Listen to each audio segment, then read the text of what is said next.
Sebelum ceritanya dimulai, silakan tulis di kolom komentar dari daerah mana saja teman-teman yang menonton cerita ini. Dan jangan lupa like dan subscribe, agar channel Cerita Ar bisa terus berkembang dan mempersembahkan cerita yang terbaik. Langit pagi di kawasan perumahan sederhana itu terlihat cerah, angin berhembus lembut menyapa dedaunan mangga di halaman kecil rumah Henny. Dari dapur yang mungil namun tertata rapi, aroma wangi nasi goreng dan tumisan sayur sawi tercium memenuhi seluruh ruangan. Henny, wanita muda berusia 27 tahun, berhijab lembut warna pastel, tampak sibuk mempersiapkan sarapan untuk suaminya. Tangannya cekatan, wajahnya teduh meski belum sempat memakai bedak atau lipstik. "Mas, ayo bangun, sarapannya udah siap," katanya lembut dari dapur sambil melirik ke arah kamar. Suaranya pelan tapi penuh kasih, seperti sudah terbiasa memanggil dengan nada sabar. Dari kamar terdengar suara berat laki-laki yang menjawab malas. "Iya, bentar, nih. Masih ngantuk." Henny tersenyum kecil. Jaka, suaminya, memang sering bangun agak siang kalau malam sebelumnya lembur. Ia tak pernah marah. Baginya, Jaka adalah suami yang bekerja keras. Ia paham lelahnya seorang pria yang sedang berjuang membangun karir. Beberapa menit kemudian, Jaka keluar dari kamar sambil mengucek mata. Tubuhnya tinggi, wajahnya tampan, tapi rambutnya masih acak-acakan. Ia duduk di kursi ruang makan dan menatap piring di depannya. "Wah, nasi goreng lagi, ya?" katanya dengan nada sedikit menggoda. Henny tersenyum kecil. "Mas suka, kan? Aku tambahin telur mata sapi 2, biar kenyang sebelum kerja." Jaka mengambil sendok, mencicipi sedikit, lalu berkata pelan, "Iya, enak, kayak biasa. Kamu memang istri yang gak pernah gagal masak." Ucapan sederhana itu cukup untuk membuat pipi Henny sedikit memerah. Ia duduk di hadapan suaminya, memperhatikan cara Jaka makan, dan diam-diam berdoa agar semua berjalan lancar hari itu. Mereka sudah menikah 3 tahun. Hidup di rumah kontrakan kecil 2 kamar di pinggiran Jakarta, dengan penghasilan Jaka sebagai staf administrasi di sebuah perusahaan swasta. Gaji Jaka tak besar, tapi cukup untuk kebutuhan mereka berdua. Henny pernah ditawari bekerja kembali setelah menikah, tapi ia memilih menjadi ibu rumah tangga sepenuhnya. "Nanti kalau Mas sudah naik jabatan, aku bantu dari rumah aja. Biar Mas fokus dulu kerja." Begitu katanya dulu pada Jaka. Dan Jaka setuju, meski sebenarnya diam-diam merasa bangga karena istrinya mau mendukung penuh. Seusai sarapan, Jaka bersiap berangkat kerja. Henny sudah menyiapkan kemeja biru muda yang disetrika rapi dan dasi abu-abu kesukaannya. Ia bahkan menyemprotkan sedikit parfum yang dulu mereka beli bersama saat masih pacaran. "Mas, bekalnya jangan lupa ya," ujar Henny sambil menyerahkan wadah makan plastik berisi nasi, ayam goreng, dan sayur sop. Jaka menerima tanpa banyak bicara, hanya tersenyum singkat.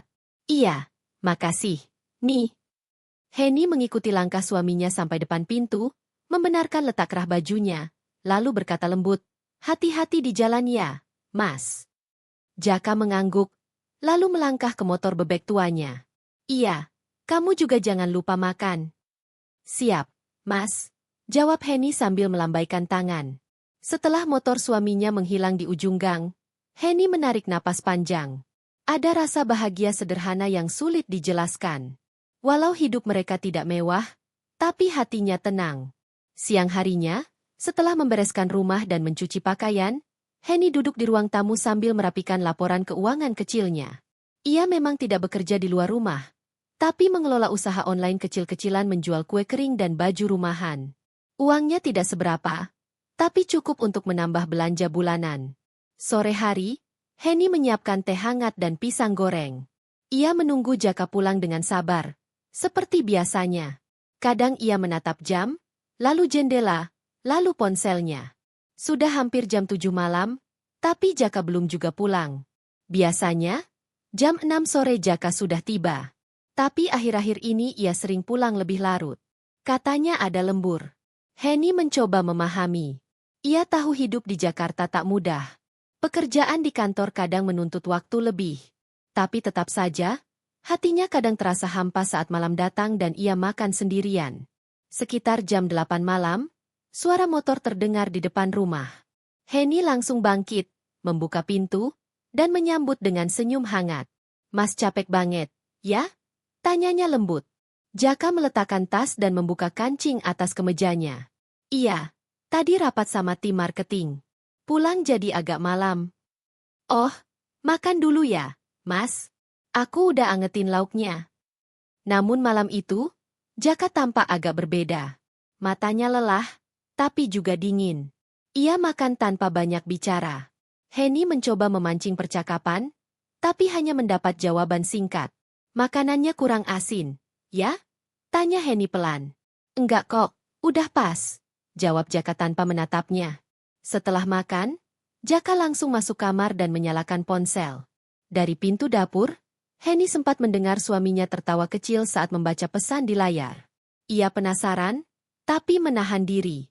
Ia tak mau dicap curiga. Ketika Henny masuk kamar, Jaka sudah berbaring membelakangi. Mas, capek banget ya? Tanya Henny pelan sambil duduk di tepi kasur. Lumayan. Tidur aja yuk, besok masih banyak kerjaan. Jawab Jaka datar. Henny terdiam. Ia menatap punggung suaminya beberapa detik, lalu mematikan lampu. Di dalam gelap, ia menatap langit-langit kamar, merasakan sesuatu yang berbeda dari biasanya. Hari-hari berikutnya berjalan hampir sama. Jaka berangkat pagi, pulang malam, sering terlihat sibuk dengan ponselnya. Tapi setiap kali ditanya, ia selalu bilang lembur atau rapat tambahan. Henny tak mau berpikiran buruk. Ia masih yakin suaminya setia. Ia percaya bahwa kerja keras Jaka demi masa depan mereka. Suatu pagi di akhir pekan, Henny menyiapkan sarapan istimewa. Nasi uduk, sambal teri, dan tempe orek. Menu kesukaan Jaka. Mas, aku bikin nasi uduk. Loh, yuk, sarapan bareng, katanya ceria. Tapi Jaka menjawab dengan nada datar. Aduh, maaf, nih, aku harus ke kantor bentar. Katanya ada rapat dadakan. Hari Sabtu. Iya, katanya ada klien penting mau datang. Henny menatapnya sesaat. Oh, ya udah deh. Hati-hati ya, Mas. Jaka hanya mengangguk cepat, mengambil kunci, lalu pergi tergesa-gesa. Setelah pintu tertutup, Henny menatap meja makan yang penuh hidangan. Di wajahnya terlukis kecewa, tapi ia segera menghapus air mata yang sempat menetes. Gak apa-apa, mungkin emang sibuk. Aku doain semoga pekerjaannya lancar. Gumamnya. Waktu terus berjalan. Henny semakin sering sendiri. Kadang ia menatap foto pernikahan mereka di dinding. Foto sederhana, tapi penuh kebahagiaan. Di sana, Jaka tersenyum lebar sambil memegang tangan Henny dengan bangga. Namun foto itu kini terasa seperti kenangan dari kehidupan lain. Satu sore, Henny menjemur pakaian di halaman belakang. Ia mendengar suara notifikasi dari ponsel suaminya yang tertinggal di meja ruang tamu. Ia menatap ponsel itu lama, bimbang antara rasa ingin tahu dan rasa percaya. Akhirnya, dengan ragu, ia membuka layar hanya untuk memastikan. Tertulis nama, Dinda Kantor, di layar, dengan pesan. Mas, nanti malam jadi ya? Aku udah siapin semuanya. Jangan lupa pakai jas abu-abu, cocok banget sama aku. Henny terdiam, napasnya tercekat. Dadanya terasa sesak, tapi ia cepat-cepat meletakkan ponsel itu kembali, seolah tak pernah membukanya. Dinda siapa? Ya? Gumamnya pelan. Malamnya, saat Jaka pulang, ia tidak menanyakan apapun. Ia hanya menatap suaminya lama dari balik pintu, berusaha membaca tatap matanya, tapi tak menemukan kehangatan yang dulu selalu ada. Hari berikutnya, Henny berusaha melupakan rasa curiga itu. Ia sibuk membuat kue pesanan pelanggan dan membersihkan rumah. Ia bahkan mencoba menulis surat kecil untuk Jaka. Mas, aku cuma mau bilang aku bangga sama Mas. Aku tahu kerja keras Mas buat kita. Semoga Mas nggak lupa, ada aku yang selalu doain dari rumah. Surat itu ia letakkan di meja makan, berharap Jaka membacanya sebelum berangkat kerja. Tapi pagi itu, ketika Henny bangun lebih siang, surat itu masih di tempatnya, belum disentuh sama sekali. Waktu seperti berjalan lambat bagi Henny. Dalam diam, ia mulai menyadari bahwa cinta mereka tak lagi sama. Namun di hatinya, ia masih menolak menyerah. Setiap malam ia tetap menyiapkan makan malam hangat, tetap menunggu di depan jendela, tetap berdoa agar suatu hari Jaka kembali seperti dulu. Pria yang dulu menatapnya penuh cinta, bukan dengan tatapan kosong seperti sekarang. Pada suatu sore, tetangga mereka, Mbak Rani, datang berkunjung. "Hen, aku lihat suamimu makin sukses ya? Kemarin aku lewat depan kantor, ada acara perusahaan, aku lihat dia jadi pembicara di panggung." Henny tersenyum samar. "Oh, iya? Aku malah gak tahu." "Wah, hebat banget, Hen. Kamu pasti bangga ya." Henny hanya mengangguk, menelan rasa sesak di dadanya. Setelah tetangganya pulang, ia duduk sendirian di ruang tamu yang sunyi. Ia baru sadar bahwa Jaka sudah lama tak bercerita apapun padanya. Dulu, setiap malam, mereka berbagi cerita tentang pekerjaan, rencana masa depan, bahkan hal kecil seperti masakan yang gagal. Kini semuanya hilang. Malam itu, Henny keluar ke halaman. Angin membawa aroma hujan. Ia menatap langit, memeluk tubuhnya sendiri, dan berbisik. "Masih bolehkan aku berharap? Kalau aku masih cinta, apa aku bodoh?" Dari jauh, suara motor Jaka terdengar mendekat. Henny buru-buru menyeka air matanya dan kembali ke dalam rumah. Ia menata wajahnya agar terlihat biasa saja. "Mas, udah pulang. Aku angetin sop ya," ujarnya lembut. Jaka hanya menjawab singkat, "Udah, gak usah. Aku udah makan di luar tadi." Henny terdiam di ambang pintu dapur. Suara sendok yang tadinya ia pegang jatuh ke lantai. Tapi ia cepat membungkuk mengambilnya. Tersenyum paksa. "Oh, ya udah. Gak apa-apa, Mas." Ia menatap punggung Jaka yang berjalan menuju kamar, dan dalam hati ia tahu, kebahagiaan sederhana yang dulu mereka bangun mulai retak perlahan. Namun meski hatinya sakit, Henny tetap memilih diam. Karena bagi seorang istri seperti dirinya, cinta tidak bisa dihapus begitu saja hanya dengan air mata. Malam itu ia duduk lama di ruang tamu, menatap lampu yang redup. Di pangkuannya, tergeletak album foto lama mereka saat awal menikah.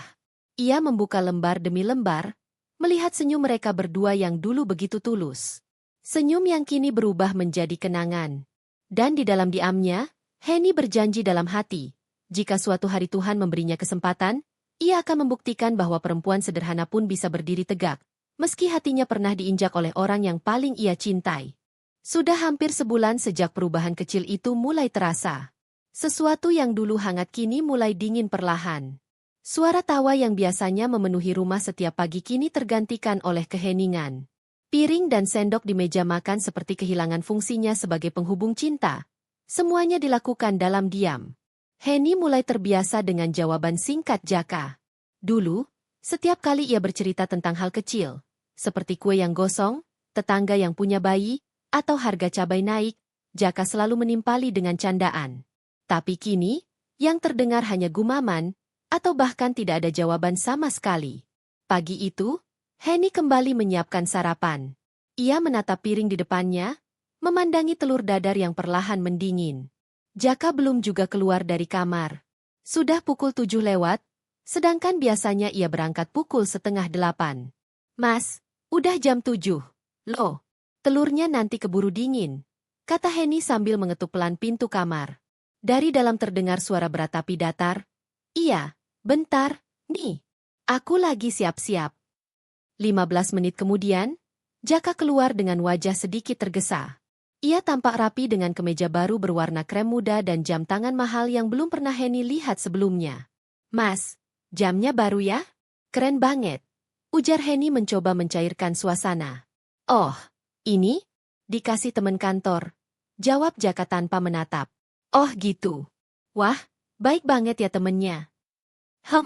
Iya." Henny memperhatikan wajah suaminya. Ada guratan yang sulit ia pahami. Bukan hanya lelah, tapi seperti ada rahasia yang disembunyikan. "Mas, hari ini kamu lembur lagi?" tanya Henny hati-hati. "Kayaknya iya. Soalnya lagi banyak proyek baru." "Oh, ya udah. Nanti aku siapin bekal lembur, ya." "Gak usah repot. Kantor juga nyediain makanan kok." Kalimat itu terdengar ringan, tapi menampar hati Henny pelan. Ia menunduk, menyembunyikan kecewanya. Dulu Jaka selalu senang dibawakan bekal masakan rumah. Dulu, ia bahkan bangga memperlihatkan masakan istrinya ke rekan kerja. Tapi sekarang, semua berubah. Setelah Jaka pergi, Henny duduk lama di meja makan. Ia menatap piring bekas sarapan Jaka yang hanya disentuh setengah. Telurnya masih utuh. Hatinya perih. Tapi ia tetap tersenyum kecil, seolah menenangkan diri. Mungkin Mas memang lagi capek. Nanti juga baik lagi, gumamnya. Siang harinya, Henny menjemur pakaian sambil mengingat-ingat hari-hari indah mereka dulu. Saat Jaka pertama kali melamarnya, pria itu berjanji akan membuatnya bahagia seumur hidup. Kata-kata itu dulu terasa suci, tapi kini hanya seperti bayangan yang perlahan memudar. Saat sedang merapikan cucian, ponselnya bergetar. Sebuah pesan dari tetangganya, Mbak Rani. Hen, aku baru lihat suamimu di kafe dekat kantor lo. Sama cewek. Tapi mungkin cuma rekan kerja ya, soalnya kelihatan akrab banget. Henny menatap layar ponselnya lama. Tangannya bergetar, tapi ia mencoba berpikir jernih. Mungkin benar cuma rekan kerja, katanya dalam hati. Tapi suara hatinya sendiri terdengar lemah. Sore itu, Henny menunggu Jaka pulang sambil menatap jam di dinding. Pukul 8, pukul 9, lalu pukul 10 malam. Suaminya belum juga pulang. Saat ponselnya berdering, Henny cepat-cepat mengangkat. Halo, Mas di mana? Udah malam banget. Masih di kantor? Nih, rapat sama klien penting. Jangan tungguin ya, aku pulang nanti aja. Oh, ya udah. Hati-hati, ya. Sambungan terputus begitu saja. Henny memandangi layar ponselnya lama, mendengar nada panggilan yang sudah mati. Ia ingin percaya, tapi entah mengapa hatinya terasa berat. Ia duduk di ruang tamu, menatap kursi tempat Jaka biasanya duduk. Bayangan suaminya yang dulu hangat, penuh perhatian, seakan masih di sana. Tapi yang kini tinggal hanya sepi. Keesokan paginya, Henny memutuskan untuk memberanikan diri datang ke kantor Jaka, membawa bekal makan siang. Ia ingin memberi kejutan kecil, sesuatu yang bisa mengembalikan kehangatan lama mereka. Ia mengenakan gamis sederhana warna hijau toska, menata hijabnya rapi, lalu naik angkot menuju kantor suaminya. Perjalanannya terasa lama, tapi di hati Henny ada semangat kecil yang tumbuh. Begitu tiba di depan gedung perusahaan, Henny berdiri sebentar menatap papan nama besar di depan pintu kaca. Kantor itu megah, lebih besar dari bayangannya. Ia menata napas dan melangkah ke resepsionis. Permisi, saya mau ketemu suami saya, Pak Jaka, bagian administrasi. Resepsionis muda itu menatapnya ramah tapi agak bingung. Ibu Henny ya? Iya. Oh, maaf Bu, Pak Jaka lagi keluar rapat dengan tim marketing. Mungkin sore baru balik. Henny menatap kotak bekal di tangannya. Oh gitu ya. Ya udah deh, saya titip aja ini buat beliau. Baik, Bu. Nanti saya sampaikan. Ia berpamitan, tapi baru melangkah ke pintu, matanya tanpa sengaja menangkap sosok yang familiar di pojok lobi. Di sana, terlihat Jaka berjalan keluar lift, bersama seorang wanita cantik berambut panjang, mengenakan blazer elegan. Wanita itu tertawa pelan sambil menepuk bahu Jaka, dan Jaka pun tersenyum. Senyum yang sudah lama tidak pernah ia berikan pada istrinya di rumah. Langkah Henny terhenti. Suara di sekelilingnya seakan menghilang. Dunia tiba-tiba terasa sunyi. Wanita itu, Dinda. Ia pernah mendengar nama itu dari pesan singkat di ponsel Jaka. Henny segera menunduk, berusaha menahan air mata yang hampir jatuh. Ia berbalik arah, berjalan cepat keluar dari gedung, menahan napas agar tidak menangis di depan orang banyak. Kotak bekal di tangannya semakin erat digenggam. Begitu sampai di halte, ia duduk dan akhirnya membiarkan air matanya jatuh. Kotak bekal itu masih utuh. Hangatnya sudah hilang, tapi isinya seakan mewakili hatinya, hangat yang telah mendingin. Malam harinya, Jaka pulang seperti biasa. Seolah tak terjadi apa-apa. Mas, capek? Tanya Henny dengan suara yang sedikit bergetar. Lumayan. Kamu kenapa? Kayak habis nangis. Enggak kok, jawab Henny cepat sambil tersenyum paksa. Jaka hanya mengangguk tanpa memperhatikan lebih jauh. Ia sibuk membuka ponselnya lagi. Henny memperhatikan dari sudut ruangan.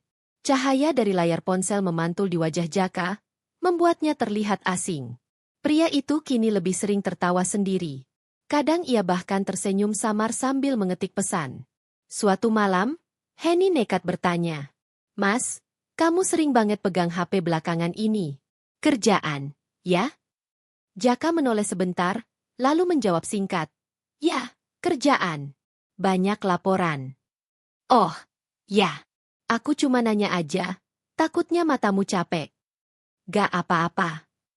Henny menunduk. Ia tahu Jaka berbohong, tapi ia tak punya keberanian untuk menuntut jawaban. Ia terlalu takut mendengar kebenaran yang mungkin akan menghancurkan hatinya sendiri. Hari-hari selanjutnya, Henny mulai melihat perubahan lain.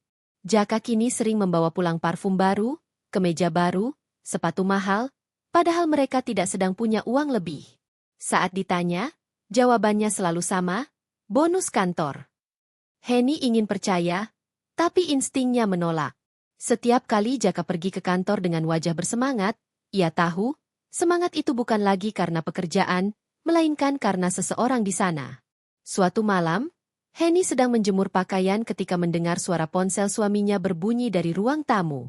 Kali ini ia tak tahan. Ia berjalan perlahan dan melihat layar ponsel itu bergetar di meja. Nama yang muncul di layar membuat jantungnya berdetak keras. Dinda kantor. Henny menatap ponsel itu lama. Tapi kali ini ia tidak berani menyentuhnya. Ia hanya memandangi nama itu, lalu mundur beberapa langkah dan kembali ke dapur. Ia tak ingin menjadi istri yang memeriksa rahasia suaminya, meski hatinya hampir hancur. Beberapa hari kemudian, Jaka pulang lebih malam dari biasanya. Henny sudah tertidur di sofa ruang tamu dengan TV masih menyala. Jaka masuk diam-diam, tapi langkahnya terhenti ketika melihat istrinya memeluk album foto pernikahan mereka di dada.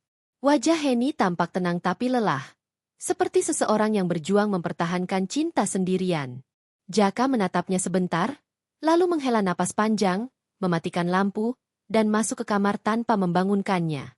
Keesokan paginya, Henny terbangun dengan rasa sakit di punggung. Ia menatap album di tangannya dan tersenyum pahit.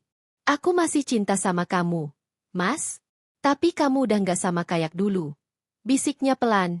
Hari Minggu, Jaka bilang ingin keluar sebentar untuk bertemu teman kantor. Ada urusan penting. Nih, nggak bisa ditunda. Henny mencoba menawarkan diri. Aku ikut. Ya. Sekalian beli bahan buat kue. Enggak usah. Aku gak lama kok. Dan hari itu, Henny benar-benar sendiri lagi. Ia duduk di teras rumah, menatap jalanan sepi. Wajahnya terlihat tenang, tapi matanya kosong. Tetangganya datang menegur. Hen, kok sering sendiri sekarang? Suamimu sibuk banget ya? Henny tersenyum lembut. Iya, kerjaannya lagi banyak. Padahal di hatinya, ia tahu jawaban itu tidak sepenuhnya benar. Malamnya, saat Jaka tidur, Henny menulis di buku kecilnya. Buku itu sudah lama menjadi tempat ia mencurahkan perasaan. Aku mulai kehilangan Mas Jaka sedikit demi sedikit. Tapi aku masih di sini, mencoba jadi istri yang sabar. Mungkin Tuhan sedang mengujiku. Aku cuma ingin dia sadar sebelum terlambat. Ia menutup buku itu dan meletakkannya di laci meja rias. Namun yang Henny tidak tahu, hari-hari berikutnya bukanlah ujian biasa. Itu akan menjadi awal dari luka besar yang akan mengubah segalanya. Karena di balik semua perubahan sikap Jaka yang tak bisa dijelaskan, ada nama lain yang semakin sering muncul di kehidupannya, Dinda. Dan Dinda bukan hanya rekan kerja biasa. Ia adalah badai yang akan mengguncang rumah tangga Henny hingga ke dasarnya. Sudah hampir 2 minggu Henny merasakan jarak antara dirinya dan Jaka semakin melebar. Rumah yang dulu terasa hangat kini sepi dan dingin. Mereka masih tinggal di rumah yang sama, makan di meja yang sama, tidur di ranjang yang sama.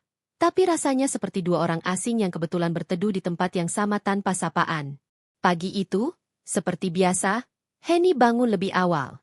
Ia menyiapkan sarapan sederhana, nasi goreng dengan telur mata sapi dan segelas teh hangat kesukaan Jaka. Ia menata meja dengan rapi, berharap pagi ini suaminya akan tersenyum seperti dulu.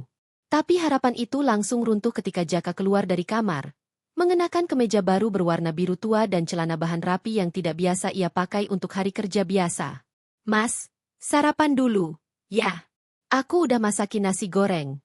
Ucap Henny lembut sambil tersenyum, berusaha menahan getaran di suaranya. Jaka hanya menatap sekilas, lalu melihat jam tangannya. Nggak usah, aku buru-buru. Ada rapat penting di kantor. Aku udah janji sarapan bareng tim. Tim. Henny sedikit mengerutkan kening. Bukannya biasanya Mas makan di rumah aja? Atau bawa bekal? Ya beda. Hen, sekarang aku sering ikut acara sama orang-orang kantor. Aku kan baru naik jabatan, jadi banyak hal yang harus dijaga. Katanya dengan nada sedikit meninggi. Henny terdiam. Ia tahu Jaka baru saja dipromosikan menjadi manajer pemasaran di perusahaan tempatnya bekerja, tapi ia tidak menyangka perubahan sikapnya akan secepat ini. Ya sudah, Mas. Hati-hati, ya? Katanya perlahan sambil memaksakan senyum. Tanpa menjawab, Jaka hanya mengangguk singkat dan keluar tergesa-gesa. Aroma parfum baru yang belum pernah Henny cium sebelumnya tercium samar di udara. Begitu pintu tertutup, Henny duduk di kursi ruang makan sambil menatap dua piring di atas meja. Satu berisi nasi goreng yang masih hangat, satu lagi yang sudah mulai dingin. Hari itu, Henny mencoba menenangkan diri. Ia mencoba meyakinkan hatinya bahwa mungkin Jaka hanya sedang sibuk. Tapi di dalam dada, perasaan aneh itu terus tumbuh. Semacam firasat bahwa ada sesuatu yang disembunyikan oleh suaminya. 2 hari kemudian, saat Henny sedang menjemur pakaian di halaman belakang, ponselnya bergetar. Sebuah pesan masuk dari nomor tak dikenal. Selamat siang, Ibu Henny. Kami mengundang Anda untuk hadir dalam acara Annual Corporate Gathering PT Grahatama yang akan diadakan Sabtu depan di Hotel Bintang 5. Undangan untuk keluarga manajer dan jajaran direksi. Henny sempat bingung. Ia tahu Jaka bekerja di PT Grahatama, tapi selama ini tidak pernah ada acara formal seperti itu yang melibatkan pasangan. Ia membaca pesan itu berulang kali, memastikan tak ada kesalahan. Beberapa menit kemudian, ia memberanikan diri menelepon Jaka. Mas, barusan aku dapat pesan dari pihak perusahaan. Katanya ada acara gathering minggu depan di hotel. Itu acara apa?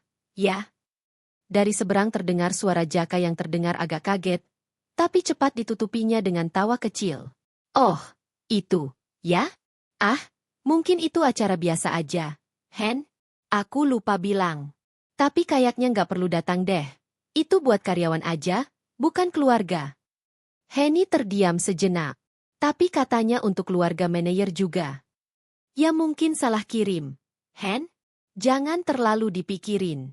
Lagian kalau kamu ikut nanti kamu bosan. Acaranya formal banget.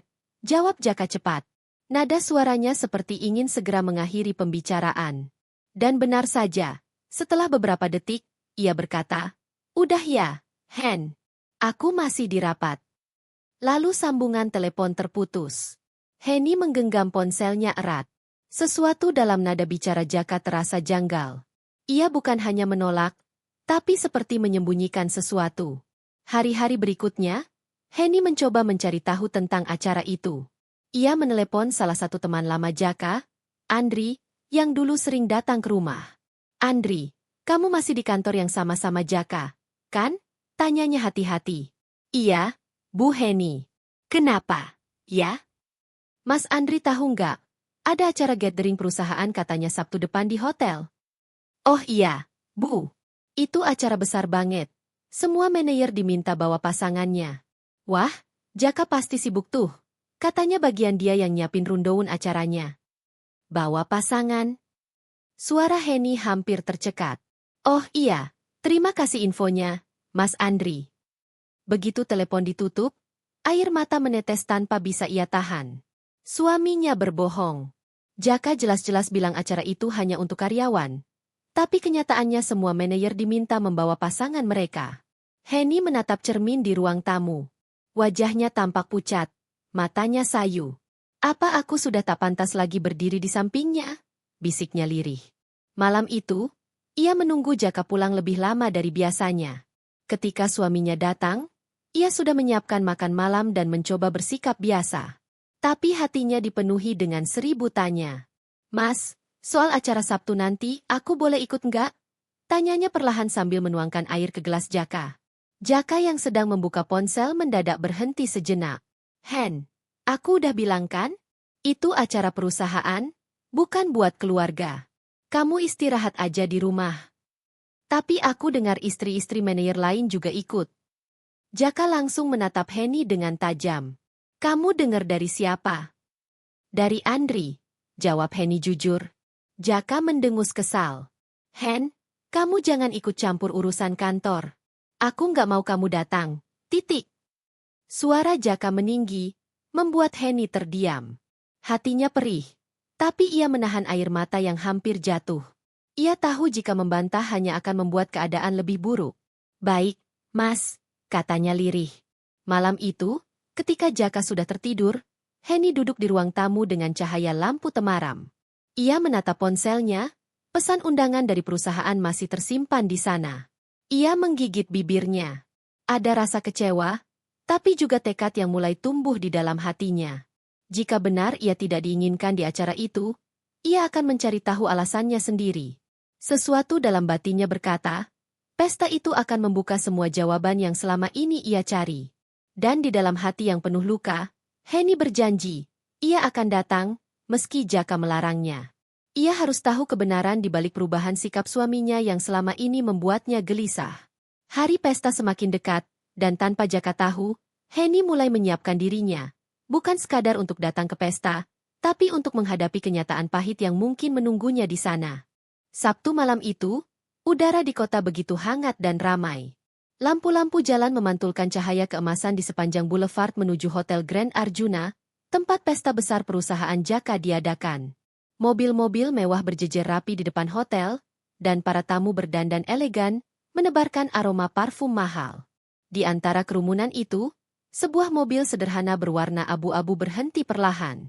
Dari dalamnya, keluar seorang wanita dengan langkah hati-hati, Henny.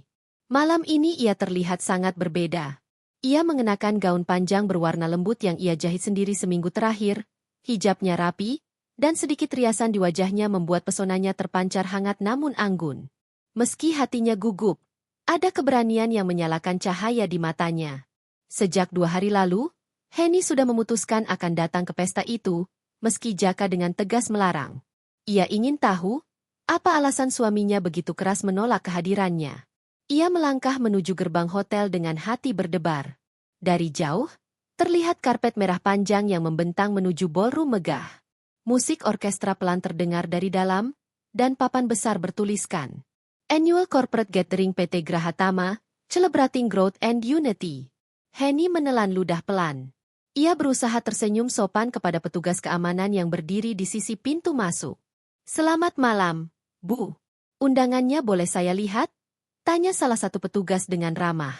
Oh, iya, jawab Henny sambil membuka tas kecilnya dan menunjukkan pesan undangan yang ia print dari ponsel. Ini, saya Henny, istri dari Pak Jaka, manajer pemasaran di sini. Petugas itu mengambil kertas tersebut, menatap layar tablet di tangannya, dan mulai mengetik. Beberapa detik kemudian, wajahnya berubah ragu. Ia menatap Henny lagi. Maaf, Bu, tapi saya tidak menemukan nama Ibu Henny di daftar tamu. Jantung Henny serasa berhenti berdetak sejenak. Mungkin ada kesalahan. Pak, coba cari nama suami saya, Jaka Pratama. Petugas itu memeriksa ulang, lalu mengangguk. Nama Pak Jaka ada, Bu. Tapi di daftar tertulis, +1, sudah terdaftar atas nama Dinda Putri. Dunia seolah berputar di kepala Henny. Dinda Putri? Suaranya bergetar. Siapa itu? Petugas hanya menunduk, tidak berani menatap. Maaf, Bu, saya tidak bisa memberikan informasi lebih lanjut. Tapi karena nama Ibu tidak terdaftar, kami tidak bisa mengizinkan masuk tanpa konfirmasi dari pihak tamu utama. Henny berdiri kaku. Di sekitarnya, tamu-tamu lain lewat dengan tawa dan langkah ringan. Ada yang menatapnya heran, ada pula yang berbisik-bisik pelan.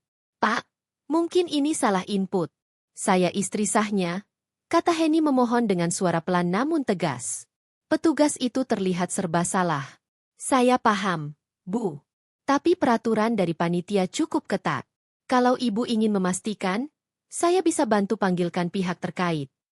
Baik, jawab Henny sambil menarik napas panjang, mencoba menahan air matanya. Beberapa menit kemudian, salah satu panitia wanita datang.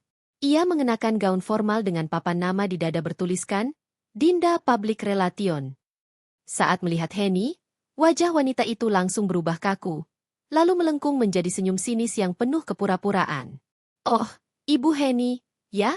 Suara Dinda terdengar manis tapi menusuk. Maaf sekali, tapi undangan malam ini memang terbatas untuk tamu resmi dan pasangan yang terdaftar. Pasangan terdaftar? Henny menatapnya dengan mata membara. Dan itu kamu, Dinda? Dinda tersenyum lemah, seolah tidak merasa bersalah sedikit pun. Sepertinya terjadi miskomunikasi saja, Bu. Tapi saya harap Ibu tidak mempermalukan diri di depan tamu-tamu lain. Ini acara penting. Kalimat itu seperti belati yang ditusukkan tepat ke dada Henny. Ia menatap Dinda tajam, tapi suaranya tetap bergetar. Aku datang karena aku istri sahnya. Aku punya hak ada di sini. Dinda mendengus pelan, lalu berbalik ke arah petugas. Tolong, Pak, jangan izinkan siapapun yang tidak terdaftar masuk. Kami tidak ingin ada gangguan di acara ini. Henny hampir tak percaya dengan apa yang ia dengar. Tapi sebelum ia bisa membalas, suara yang sangat familiar terdengar dari belakang. Ada apa di sini? Jaka muncul dari arah pintu ballroom, mengenakan jas hitam elegan. Wajahnya tampan, tapi di mata Henny, semua pesonanya kini terlihat asing. Di lengannya, Dinda menggandengnya dengan manja. Saat mata Jaka dan Henny bertemu, waktu seperti berhenti. Mas, suara Henny nyaris tak terdengar. Jadi benar, dia yang kamu ajak ke sini? Semua mata mulai beralih pada mereka. Beberapa tamu mulai berbisik, beberapa karyawan tampak menunduk tak berani menatap. Wajah Jaka menegang. Ia tampak kaget tapi berusaha tetap tenang. Henny, kenapa kamu ke sini? Aku udah bilang jangan datang. Aku hanya ingin mendukung suamiku, jawab Henny dengan suara bergetar. Tapi ternyata, kamu lebih memilih datang dengan perempuan lain. Dinda menatap Henny dengan senyum sinis. Ibu, jangan salah paham. Saya hanya menemani Pak Jaka sebagai rekan kerja. Lagian, ini acara perusahaan. Tidak semua istri karyawan bisa hadir, kan? Henny memejamkan mata, menahan air mata yang hampir jatuh. Ia tahu Dinda berbohong. Cara Dinda menggandeng lengan Jaka, cara suaminya membiarkannya, semuanya terlalu jelas. Aku nggak percaya kamu tega melakukan ini, Mas, ucapnya lirih. Jaka hanya menghela napas panjang. Hen, tolong jangan buat malu aku di depan semua orang. Kalau kamu mau bicara, kita bicara di rumah nanti. Semua kata itu seperti cambuk. Henny menatap suaminya. Pria yang dulu ia percayai sepenuh hati, yang ia dampingi dalam suka duka, kini berdiri di hadapannya tanpa sedikit pun rasa bersalah. Petugas kemudian berkata pelan, "Maaf, Bu, mohon segera menjauh dari area tamu. Ini sudah jadi instruksi." Henny berdiri terpaku di tempat, sementara semua mata memandangnya dengan berbagai ekspresi, iba, kasihan, ada pula yang menahan tawa. Sementara itu, Dinda memandangnya dengan tatapan puas, lalu menggandeng Jaka masuk ke ballroom yang megah. Henny bisa melihat sekilas bagaimana lampu kristal berkilau di dalam sana, musik lembut mengalun, dan para tamu bersulang, seolah dunia di dalam dan di luar gerbang itu adalah dua semesta berbeda. Di luar, Henny berdiri sendirian, ditemani dinginnya angin malam dan rasa malu yang menusuk. Namun di balik matanya yang berlinang, ada sesuatu yang mulai berubah. Luka itu mulai berubah menjadi tekad. Ia mengambil ponselnya dengan tangan gemetar, menatap layar sesaat, lalu menarik napas panjang. Dengan suara pelan tapi mantap, ia berkata, "Satu panggilan saja cukup untuk membuat kalian menyesal." Ia menekan nama di daftar kontaknya. Seseorang yang selama ini tidak pernah ia sebutkan pada siapapun, bahkan pada Jaka. Nada sambung terdengar. Henny menatap gerbang pesta yang kini menutup di depannya, lalu berbisik, "Sekarang kita lihat, siapa yang akan tertawa terakhir." Malam itu, setelah dilarang masuk ke pesta, Henny duduk di dalam mobilnya dengan tangan gemetar dan air mata yang terus mengalir tanpa henti. Lampu-lampu dari hotel megah di belakangnya masih berkilau, seolah mengejek dirinya yang baru saja dipermalukan di depan banyak orang. Di dalam sana, mungkin Jaka dan Dinda sedang tertawa, berdansa, bersulang dengan rekan-rekan kerjanya, tanpa sedikit pun rasa malu atau bersalah. Tangannya memegang ponsel erat-erat. Panggilan yang ia lakukan beberapa menit lalu telah tersambung, dan suara seseorang di ujung sana sempat menenangkannya dengan kalimat sederhana, "Tenang saja, Bu. Biar saya yang urus." Setelah itu, Henny hanya bisa duduk diam. Hatinya perih, tapi juga mulai diselimuti kesadaran baru. Satu hal yang tak pernah ia sadari selama ini kini muncul jelas. Selama bertahun-tahun, ia terlalu mencintai Jaka hingga lupa mencintai dirinya sendiri. Ia teringat masa-masa ketika mereka baru menikah. Jaka bukan siapa-siapa kala itu, hanya pegawai biasa di bagian pemasaran yang sering pulang larut malam. Henny setia menemaninya, menyiapkan makan malam, mencuci baju, bahkan membantu Jaka membuat laporan dengan tulus tanpa mengeluh. Semua itu ia lakukan karena cinta. Dan kini, cinta itu dibayar dengan penghinaan. Mobil-mobil mulai meninggalkan area hotel setelah pesta selesai.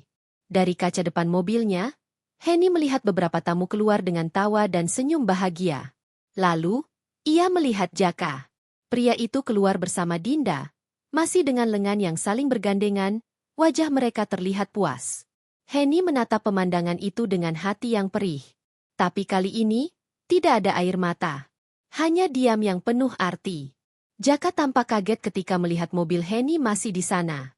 Ia menghentikan langkahnya sesaat, tapi tidak mendekat. Dinda menarik lengannya sambil berbisik. "Sudahlah, Mas, biarin aja. Jangan diladenin." Jaka tampak ragu. Tapi kemudian ia menuruti Dinda dan melangkah pergi meninggalkan halaman hotel. Henny memandang kepergian mereka dengan tatapan kosong. Namun, dalam hati yang mulai kering dari air mata, perlahan muncul keberanian. Pagi berikutnya, Henny terbangun dengan mata sembab dan kepala berat. Ia menatap sekeliling kamar, tempat yang dulunya penuh kenangan manis, kini terasa asing dan dingin. Ia mengambil cermin kecil di meja rias, melihat wajahnya sendiri. "Lihat kamu sekarang, Hen," gumamnya pelan. "Dulu kamu perempuan yang kuat. Kenapa kamu biarkan dia hancurkan hatimu begini?" Ia mengusap pipinya pelan. Saat itulah, ponselnya berbunyi. Sebuah pesan masuk dari nomor yang sama seperti malam sebelumnya. Orang yang ia hubungi saat di depan hotel. "Semua sudah saya urus, Bu. Data dan bukti yang Ibu minta sudah siap. Kita bisa bertemu sore nanti di kantor pusat." Mata Henny sedikit membesar. Ia menarik napas panjang dan tersenyum tipis. "Baik. Sore nanti saya datang," jawabnya singkat. Siang itu, Jaka pulang dengan wajah lelah. Tapi bukan karena kerja keras, melainkan karena ketakutan.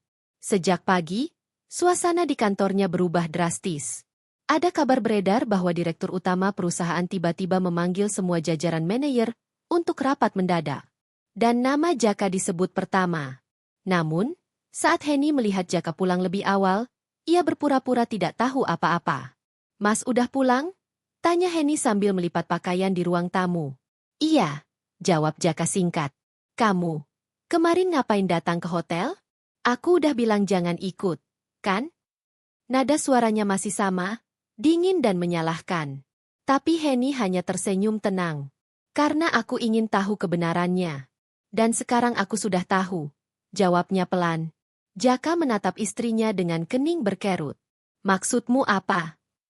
Henny berdiri, lalu melangkah perlahan mendekat. Ia menatap suaminya dalam-dalam. "Maksudku, Mas, ternyata perempuan yang selama ini aku bela dan aku banggakan di depan semua orang, tega mempermalukan istrinya sendiri di depan umum." Jaka terdiam, tapi belum sempat menjawab, ponselnya bergetar keras. Ia melihat layarnya, lalu wajahnya langsung pucat. Nama yang tertera di layar membuat jantungnya berdegup kencang. Direktur utama, Pak Arman. Henny memperhatikan perubahan ekspresi itu. "Ada masalah, Mas?" tanyanya dengan nada tenang, nyaris sinis. Jaka menelan ludah. "Aku harus ke kantor sekarang," katanya cepat, lalu bergegas mengambil kunci mobil. Namun, sebelum sempat melangkah keluar, Henny berkata, "Oh iya, Mas, mungkin sore ini kita bakal ketemu di tempat yang sama. Aku juga ada janji di kantor pusat." Jaka berhenti di ambang pintu. Ia menatap Henny dengan ekspresi bingung, tapi tidak sempat bertanya lebih jauh. Ia langsung keluar dengan wajah tegang. Sore hari, di gedung pusat PT Grahatama yang megah, suasana rapat darurat berlangsung penuh ketegangan. Para manajer duduk berjajar, dan di ujung meja panjang, duduk seorang pria berwibawa, Pak Arman, direktur utama perusahaan. Di sampingnya, berdiri seorang wanita berhijab elegan dengan wajah lembut tapi tegas, Henny. Para karyawan terkejut melihatnya. Beberapa berbisik, karena mereka mengenalnya sebagai istri Jaka. Tapi mengapa ia duduk di kursi tamu kehormatan di sebelah direktur utama? Pak Arman membuka rapat dengan suara tegas. Saya ingin mengucapkan terima kasih kepada Ibu Heni yang sudah membantu kami menemukan beberapa penyalahgunaan dana dan manipulasi laporan keuangan yang terjadi di bagian pemasaran. Suasana ruangan mendadak hening. Semua kepala menoleh ke arah Jaka yang duduk di tengah barisan. Wajahnya pucat pasi. Heni menatapnya datar, tanpa amarah, hanya kesedihan yang dalam. Pak Arman melanjutkan, setelah saya periksa, ternyata sebagian besar tanda tangan dan dokumen pengeluaran palsu berasal dari bagian yang Bapak pimpin sendiri, Pak Jaka. Kami juga menemukan bahwa Bapak bekerja sama dengan salah satu staf PR bernama Dinda untuk menutupi transaksi tersebut. Dinda yang duduk di sisi ruangan langsung menunduk panik. Pak, saya bisa jelaskan. Terlambat, Nona Dinda, potong Pak Arman dengan dingin. Semua bukti sudah lengkap. Jaka menatap Heni dengan wajah tak percaya. Hen, kamu yang laporin aku. Heni menatap suaminya dengan air mata yang hampir jatuh. Tapi suaranya tegas. Aku bukan ingin menjatuhkanmu, Mas. Aku hanya ingin kamu sadar. Semua yang kamu lakukan bukan cuma menyakiti aku, tapi menghancurkan dirimu sendiri. Ruangan itu senyap. Suara jam di dinding seolah menjadi satu-satunya yang terdengar. Pak Arman kemudian menambahkan, saya menghargai integritas Ibu Heni. Beliau bukan hanya istri dari salah satu manajer kami, tapi juga rekan bisnis lama saya. Saya tak menyangka beliau adalah investor besar yang ikut membangun cabang baru perusahaan ini. Seketika ruangan menjadi riuh. Semua mata beralih ke Heni dengan tatapan kagum. Sementara Jaka menunduk. Wajahnya penuh penyesalan dan ketakutan. Ia baru sadar, perempuan yang ia rendahkan, yang ia permalukan di depan orang lain, ternyata adalah sosok penting yang bisa mengguncang seluruh hidupnya hanya dengan satu panggilan telepon. Malamnya, Heni berdiri di balkon rumah sambil menatap langit. Angin malam berhembus lembut, membawa ketenangan yang sudah lama ia lupakan. Ia tak merasa bangga atau puas. Yang ia rasakan hanyalah kelegaan. Luka di hatinya memang belum sembuh. Tapi dari luka itulah matanya terbuka. Heni kini tahu bahwa cinta sejati bukan berarti terus bertahan meski disakiti. Cinta sejati berarti berani melangkah pergi saat harga diri diinjak, dan berdiri tegak sebagai perempuan yang berharga. Dari kejauhan, suara ponselnya berdering pelan. Pesan dari Pak Arman masuk. Terima kasih, Bu Heni. Dunia bisnis butuh orang seperti Anda, yang berani jujur walau disakiti. Mulai besok, kita bahas proyek cabang baru, ya. Heni tersenyum kecil. Ia menatap langit, lalu berbisik lembut. Terima kasih, Tuhan. Luka ini memang menyakitkan, tapi akhirnya membuatku melihat siapa aku sebenarnya. Dan malam itu, untuk pertama kalinya setelah sekian lama, Heni bisa tidur tanpa air mata. Ia tahu, hidupnya baru saja dimulai dari awal yang baru, dengan hati yang lebih kuat, dan mata yang benar-benar terbuka. Malam itu, setelah semua kejadian di pesta perusahaan, Heni duduk di tepi tempat tidur dengan pandangan kosong. Matanya masih sembab akibat tangisan panjang yang ia tahan seharian. Di kepalanya, bayangan Jaka dan Dinda yang tertawa bersama di dalam gedung pesta terus berputar tanpa henti. Ia menunduk, meremas ujung selimut, mencoba menenangkan diri meskipun dada terasa sesak. Satu hal yang terus mengusiknya adalah kata-kata satpam tadi siang, nama ibu tidak terdaftar. Kalimat sederhana itu seperti duri tajam yang menusuk hatinya. Bagaimana mungkin seorang istri tidak masuk dalam daftar tamu di pesta perusahaan suaminya sendiri? Lebih dari sekadar penghinaan, ini adalah tanda bahwa ada sesuatu yang sengaja disembunyikan darinya. Kenapa, Kak? Bisiknya lirih sambil menatap foto pernikahan mereka di meja rias. Dalam foto itu, Heni terlihat begitu bahagia, tersenyum lebar di samping Jaka yang dulu tampak penuh kasih dan bangga memiliki dirinya. Kini, yang tersisa hanyalah bayangan masa lalu. Jaka yang dingin, kaku, dan sulit ditebak. Heni memejamkan mata, mencoba mengingat perubahan yang terjadi. Semuanya terasa samar di awal. Setelah kenaikan jabatan Jaka, ia mulai sering lembur, sering rapat, sering keluar kota. Tapi yang paling mencolok adalah ketika Dinda mulai sering muncul. Dinda, sekretaris baru yang katanya sangat profesional dan pintar, Mulai sering disebut-sebut Jaka di rumah. Dinda yang bantuin aku bikin laporan. Dinda yang bersihin berkas tender kemarin. Dinda ini lincah banget kalau urusan kerja. Nama itu terus berulang sampai membuat Henny hafal di luar kepala. Meski tiap kali mendengarnya ada rasa tak nyaman yang menyusup. Malam itu, Henny memutuskan untuk mencari tahu lebih jauh. Ia membuka laptop yang sudah lama tak ia sentuh, lalu mengetik nama Dinda Pramesti di kolom pencarian media sosial. Tak lama, muncul beberapa akun dengan nama yang sama, dan matanya langsung tertuju pada satu akun dengan foto profil perempuan muda berpenampilan modis, mengenakan gaun pesta berwarna merah, gaun yang sama persis seperti yang dikenakannya tadi siang di pesta perusahaan. Henny menatap layar dengan jantung berdegup cepat. Tangannya gemetar saat ia menelusuri foto-foto di akun itu. Ada banyak foto Dinda bersama rekan-rekan kantor. Namun yang membuat Henny terpaku adalah satu foto yang diunggah 2 minggu lalu. Jaka dan Dinda sedang duduk berdua di sebuah kafe mewah. Captionnya sederhana, meeting santai dengan bos hebat. Namun tatapan mata mereka di foto itu tak bisa disangkal. Ada sesuatu di sana.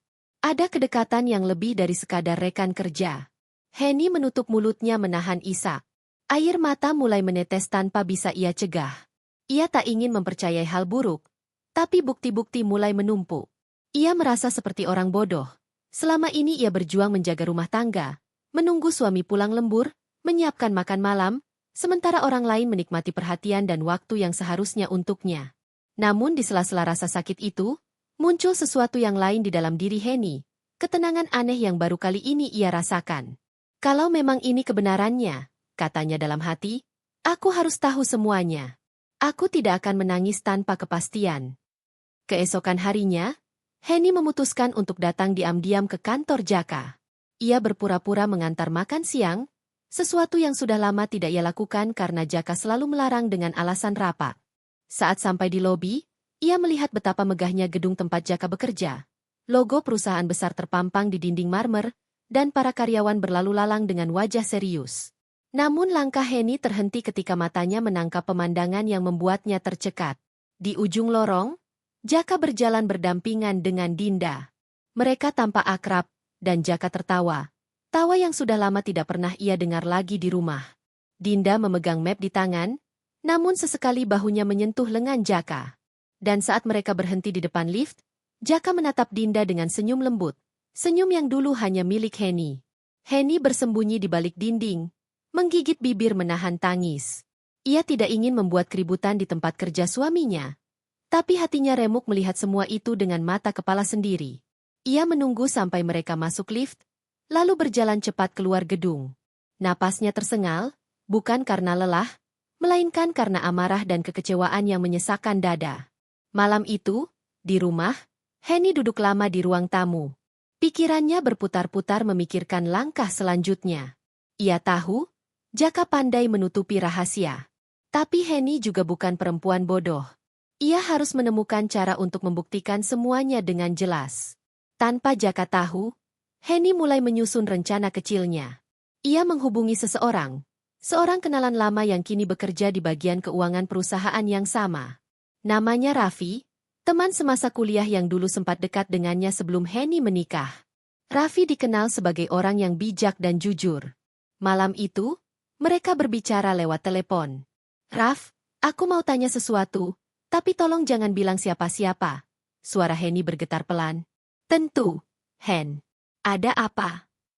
"Aku cuma ingin tahu. Apakah benar ada hubungan antara Jaka dan Dinda Pramesti di kantor kalian?"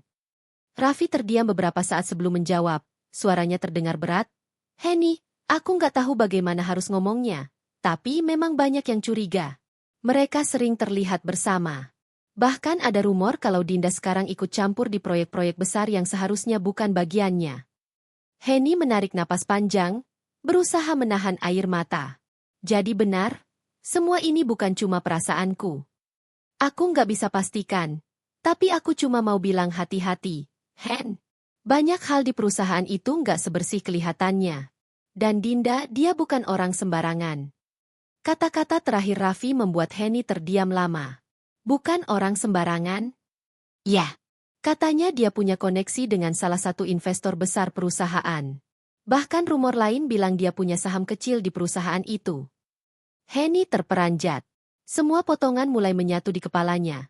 Sikap Jaka yang berubah, nama Dinda yang tiba-tiba penting, dan bagaimana ia tidak diundang ke pesta perusahaan. Mungkin selama ini Dinda bukan hanya sekadar sekretaris, tapi seseorang yang punya kekuasaan.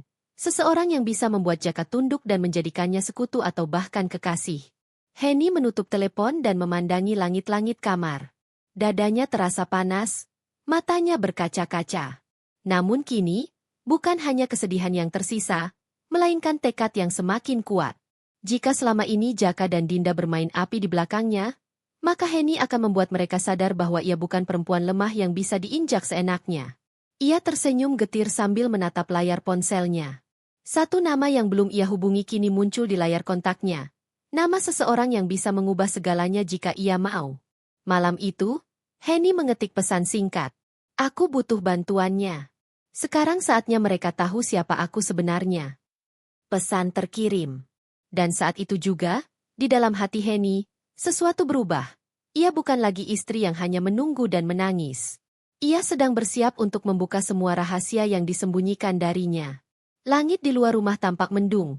Petir menyambar jauh di ufuk, seperti menandai dimulainya badai besar yang akan mengguncang segalanya, termasuk kehidupan Jaka dan Dinda. Malam itu, udara di rumah terasa begitu sunyi. Jam dinding menunjukkan pukul 11 malam, tapi Heni belum bisa memejamkan mata sedikit pun. Pikirannya berputar tanpa henti, memutar ulang setiap kejadian yang telah menampar hatinya. Mulai dari pesta perusahaan yang memalukan itu, tawa Jaka bersama Dinda, hingga penjelasan Raffi yang mengungkap sisi gelap dari semuanya. Di meja rias, ponselnya tergeletak diam. Layar yang gelap itu seolah menyimpan kekuatan besar. Satu panggilan, satu nama, satu keputusan, bisa mengubah segalanya. Heni memandangnya lama, menimbang. Napasnya naik turun dengan berat. Ia tahu, jika ia benar-benar melakukan ini, maka tidak akan ada jalan kembali. Semua topeng akan runtuh, semua rahasia akan terbuka, dan semua orang akan melihat siapa sebenarnya yang selama ini mereka remehkan. Tangannya gemetar saat ia menyentuh layar ponsel, membuka kontak yang sudah lama tidak ia hubungi. Tuan Aditya Mahendra, CEO dan pemilik perusahaan tempat Jaka bekerja. Ya, dialah orang yang dulu menawari Heni posisi manajerial di kantor pusat sebelum Heni memutuskan berhenti bekerja demi fokus pada rumah tangganya bersama Jaka. Tak banyak yang tahu bahwa Heni dulunya adalah salah satu karyawan andalan Aditya, bahkan pernah dipercaya menangani proyek besar yang menyelamatkan perusahaan dari krisis. Heni menatap nama itu di layar, matanya berkaca-kaca. Ia ingat, Aditya pernah berkata, kalau suatu hari kamu butuh bantuan, jangan ragu hubungi aku, Hen. Aku tahu kamu orang yang tulus. Dan malam ini, kalimat itu bergema kembali di kepalanya. Perlahan, Heni menekan tombol panggilan. Nada sambung terdengar beberapa kali. Jantungnya berdegup begitu cepat, seolah detak itu bisa terdengar di seluruh rumah. Lalu suara berat dan tenang itu terdengar dari seberang. Heni, suara Aditya terdengar sedikit terkejut, tapi hangat. Astaga, sudah lama sekali. Kamu baik-baik saja. Suara itu membuat hati Heni bergetar. Sudah bertahun-tahun sejak terakhir mereka berbicara, tapi Aditya masih mengingatnya. Heni menarik napas panjang sebelum menjawab, saya, baik, Pak. Maaf kalau mengganggu malam-malam begini. Tidak apa. Aku senang kamu hubungi. Ada apa? Suaramu terdengar berbeda. Kamu baik-baik saja, Hen? Ada keheningan beberapa detik sebelum Heni berkata pelan namun tegas, saya hanya ingin tahu satu hal, Pak. Masihkah Bapak ingat proyek besar di divisi ekspansi 2 tahun lalu? Tentu. Itu proyek yang kamu bantu selamatkan waktu itu. Kenapa, Hen? Perusahaan itu sekarang dipegang oleh siapa? Aditya terdiam sebentar, lalu menjawab hati-hati, sekarang manajer utamanya adalah Jaka Pratama. Dia yang memimpin setelah kamu keluar. Kenapa kamu tanya begitu? Heni menelan ludah. Karena saya baru tahu, ada banyak penyimpangan yang terjadi di dalamnya, dan semua mengarah ke nama itu, dan ke Dinda Pramesti. Suasana di seberang telepon tiba-tiba berubah hening. Suara napas Aditya terdengar pelan tapi berat. Dinda Pramesti? Nama itu tidak asing. Dia sekretaris baru, bukan? Iya, Pak. Dan dia bukan sekadar sekretaris. Saya rasa dia punya peran lebih dari itu. Aditya tidak langsung menjawab. Lalu suaranya terdengar rendah dan dalam. Henny, aku sudah curiga ada sesuatu yang janggal di laporan keuangan cabang Jakarta. Tapi aku tidak punya bukti kuat. Kalau kamu benar-benar tahu sesuatu, aku butuh kamu jelaskan lebih jauh. Henny memejamkan mata, menahan air mata yang hendak jatuh. Saya tidak tahu banyak, Pak. Tapi saya tahu Dinda terlalu sering berada di proyek-proyek penting, bahkan tanpa jabatan resmi. Dan suami saya, Jaka, tampak terlibat terlalu dekat dengannya. Saya sudah berusaha diam, tapi setelah kejadian tadi di pesta perusahaan, saya rasa saya tidak bisa lagi pura-pura tidak tahu. Aditya menarik napas panjang. Henny, aku menghormati keputusanmu untuk tidak ikut campur dulu. Tapi sekarang, kalau kamu bersedia, aku ingin kamu datang ke kantor pusat besok pagi. Bawa semua yang kamu tahu. Aku ingin dengar langsung dari kamu. Nada suaranya tegas, tapi ada ketulusan di dalamnya. Henny menggenggam ponsel lebih erat, lalu mengangguk meski tak bisa terlihat. Baik, Pak. Saya akan datang. Setelah telepon itu berakhir, Henny duduk lama dalam diam. Rasa lega dan takut bercampur menjadi satu. Ia tahu, satu panggilan tadi bukan panggilan biasa. Itu adalah awal dari badai yang akan mengguncang dunia Jaka dan Dinda. Di kamar sebelah, Jaka belum pulang. Entah di mana ia sekarang. Mungkin masih bersama Dinda, atau mungkin sibuk dengan proyeknya. Tapi bagi Henny, malam ini ia tak lagi menunggu seperti biasanya.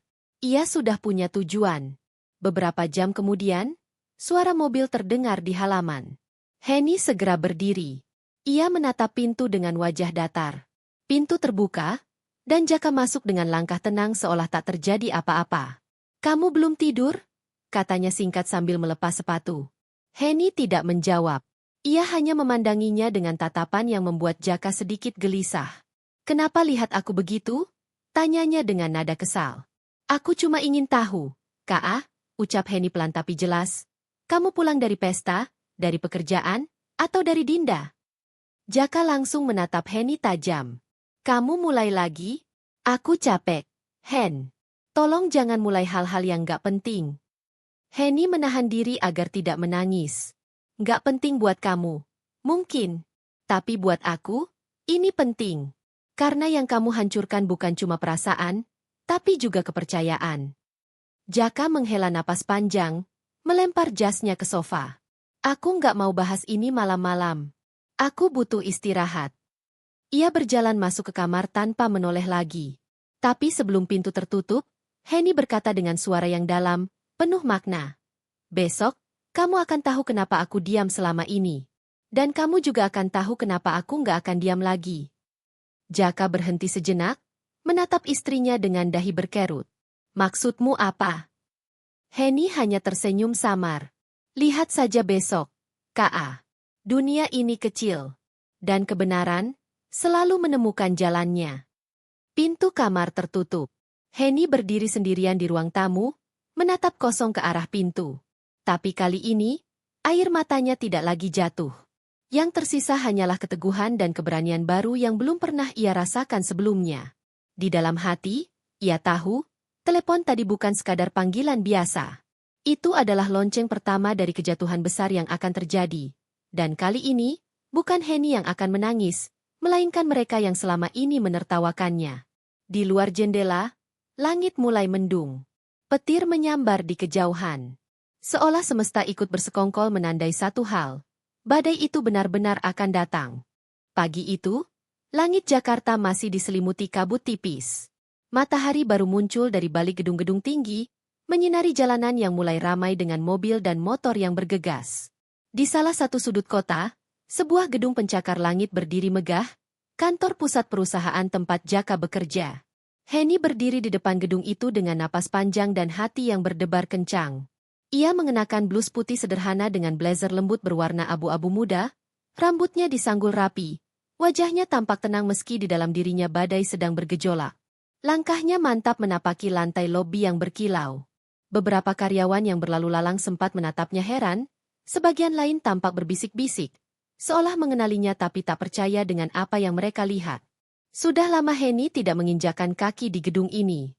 Dulu, ia berjalan di lorong yang sama dengan penuh semangat, membawa map laporan dan senyum percaya diri. Kini, ia kembali, bukan sebagai karyawan, tapi sebagai seseorang yang membawa kebenaran yang bisa mengguncang segalanya. Selamat pagi, Ibu, sapa resepsionis ramah. Ada yang bisa saya bantu? Saya Henny Wulandari. Saya sudah ada janji dengan Bapak Aditya Mahendra. Jawabnya dengan nada sopan. Resepsionis itu tampak kaget sejenak, lalu buru-buru memeriksa daftar. Oh, iya Bu. Nama Ibu sudah terdaftar. Silakan naik ke lantai 21, ruang direktur utama. Bapak Aditya sudah menunggu. Henny mengangguk dan melangkah menuju lift. Detik-detik di dalam lift terasa panjang. Suara mesin lift yang berdengung pelan membuat jantungnya semakin berdebar. Sesampainya di lantai 21, ia disambut oleh suasana kantor yang tenang tapi berkelas. Aroma kopi segar tercium samar, dan cahaya matahari menembus jendela kaca besar, memantulkan kilau di meja-meja kerja. Asisten pribadi Aditya, seorang wanita elegan bernama Clara, menyambut Henny dengan ramah. Silakan masuk, Bu Henny. Pak Aditya sudah menunggu di dalam. Pintu ruang direktur terbuka, dan di balik meja besar dari kayu mahoni, tampak sosok pria berusia sekitar 40-an dengan jas abu-abu gelap. Wajahnya tegas namun hangat, Aditya Mahendra. Henny, katanya sambil berdiri dan tersenyum tipis. Sudah lama sekali. Senang sekali kamu datang. Henny membalas senyumnya dengan lembut. Terima kasih sudah mau menerima saya, Pak. Mereka berjabat tangan, dan untuk sesaat Henny bisa merasakan kehangatan dari masa lalu. Masa di mana dirinya masih dipercaya, dihargai, dan menjadi bagian penting dari perusahaan ini. Aditya mempersilakan Henny duduk. Aku sudah baca laporan internal minggu lalu. Ada beberapa hal yang tidak masuk akal di proyek cabang Jakarta. Aku curiga ada manipulasi anggaran. Sekarang, ceritakan dari awal, apa yang kamu tahu? Henny menarik napas panjang. Ia lalu membuka tas kecilnya dan mengeluarkan beberapa dokumen serta foto yang sempat ia kumpulkan dari Raffi semalam. Saya tidak punya akses langsung, Pak, tapi saya dapat informasi dari orang dalam. Dinda Pramesti diduga ikut mengatur proyek besar bernilai miliaran, padahal dia hanya sekretaris.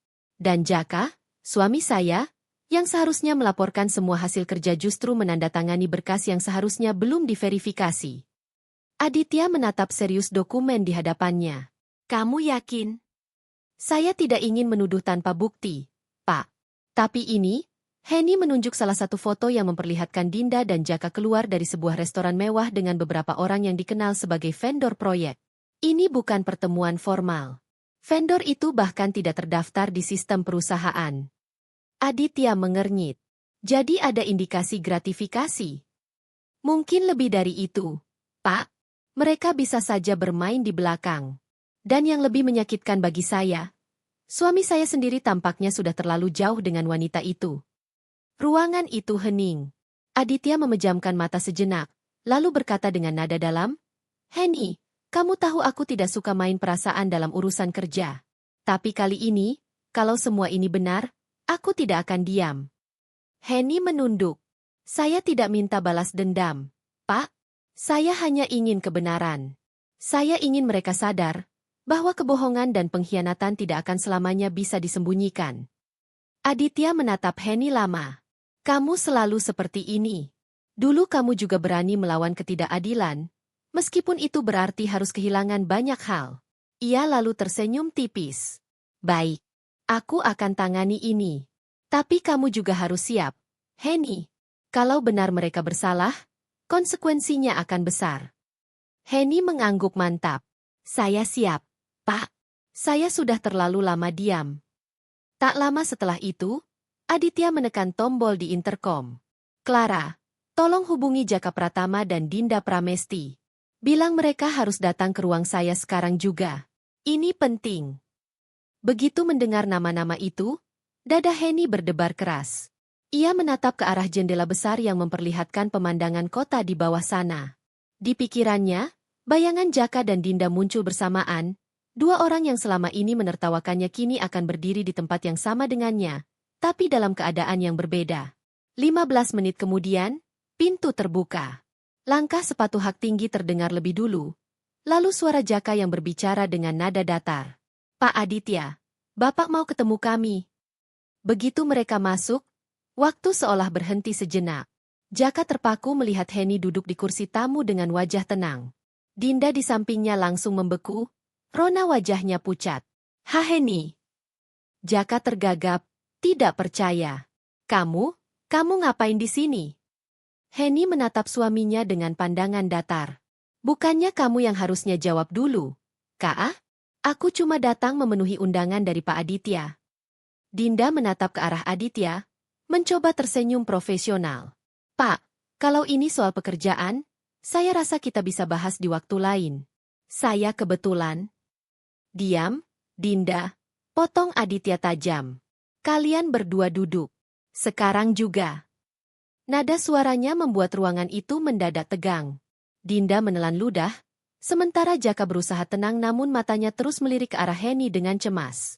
Aditya berdiri, menatap ketiganya. Aku sudah cukup lama diam soal laporan keuangan kalian. Tapi pagi ini, seseorang datang membawakan data yang membuka banyak hal. Ia menatap tajam ke arah Dinda dan Jaka. Dan orang itu adalah Heni. Dinda langsung pucat pasi. Sementara Jaka membelalak, wajahnya kaget bercampur takut. Apa maksudnya ini, Pak? Suara Jaka bergetar. Kenapa nama saya dibawa-bawa? Aditya menatapnya dingin. Karena kamu dan sekretarismu ini diduga telah melanggar prosedur kerja, menyalahgunakan wewenang, dan memanipulasi proyek perusahaan. Dinda berusaha menyela, Pak, itu tidak benar. Semua laporan sudah saya. Sudah kamu ubah. Maksudmu? Aditya memotong tajam. Jangan coba-coba bohong di depan saya, Dinda. Aku punya semua bukti dan saksi. Hening. Hanya suara napas yang terdengar di ruangan itu. Jaka mulai berkeringat. Sementara Heni duduk diam, menatap mereka dengan tatapan yang sulit dibaca. Bukan marah, bukan dendam, tapi dingin dan tenang. Akhirnya, Aditya menatap Heni. Heni, terima kasih sudah datang. Tapi mulai sekarang, biarkan aku yang urus semua ini. Heni berdiri perlahan. Baik, Pak. Saya sudah melakukan bagian saya. Ia lalu menatap Jaka sekali lagi. Matanya bergetar tapi penuh ketegasan. Kau selalu bilang aku tidak pantas menemanimu di dunia kerja yang tinggi, K.A. Tapi lihatlah, ternyata yang membuatmu jatuh bukan ketidaktahuanku, melainkan keserakahanmu sendiri. Jaka menunduk. Wajahnya pucat. Dinda tak berani menatap siapapun. Heni melangkah keluar ruangan dengan langkah pelan namun pasti. Di luar pintu, Clara yang tadi menunggu menatapnya dengan kagum. Ibu hebat sekali. Heni hanya tersenyum tipis. Saya tidak hebat, Mbak. Saya hanya tidak mau diam lagi. Lift terbuka, dan sebelum pintunya menutup, Heni melihat sekilas pantulan dirinya di dinding logam. Bukan lagi wanita yang dipermalukan di depan gerbang pesta, tapi seorang perempuan yang bangkit dengan martabatnya sendiri. Di dalam ruangan, Aditya masih berdiri menatap dua orang yang kini kehilangan warna di wajahnya. Kalian pikir bisa menipu semua orang? Heni barusan menyelamatkan perusahaan ini. Dan kalian berdua? Ia berhenti sejenak, nada suaranya menurun tapi menusuk, akan mempertanggungjawabkan semuanya.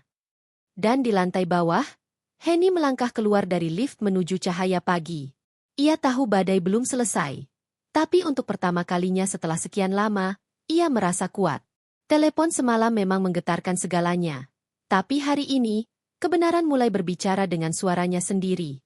Pagi itu, suasana di kantor terasa berbeda. Tidak secerah biasanya. Tidak seramai seperti hari-hari sebelumnya.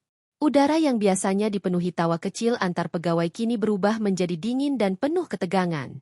Beberapa karyawan terlihat saling berbisik pelan, pandangan mereka melirik ke arah lift setiap kali pintu terbuka, seolah menunggu sesuatu atau seseorang yang tak mereka duga akan datang.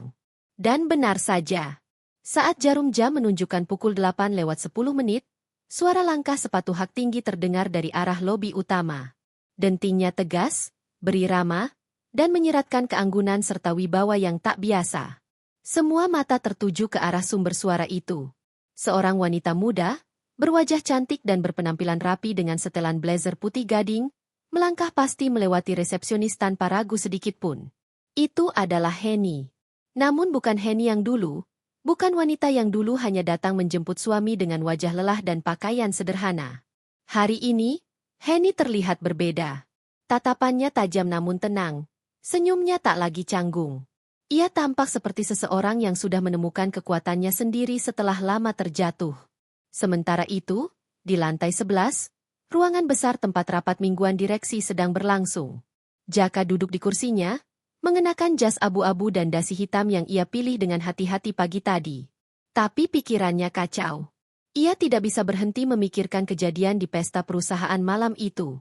Bagaimana wajah Henny yang hancur saat ditertawakan di depan umum, dan bagaimana telepon misterius dari istrinya yang tiba-tiba mengubah seluruh suasana malam itu menjadi tegang dan mencekam.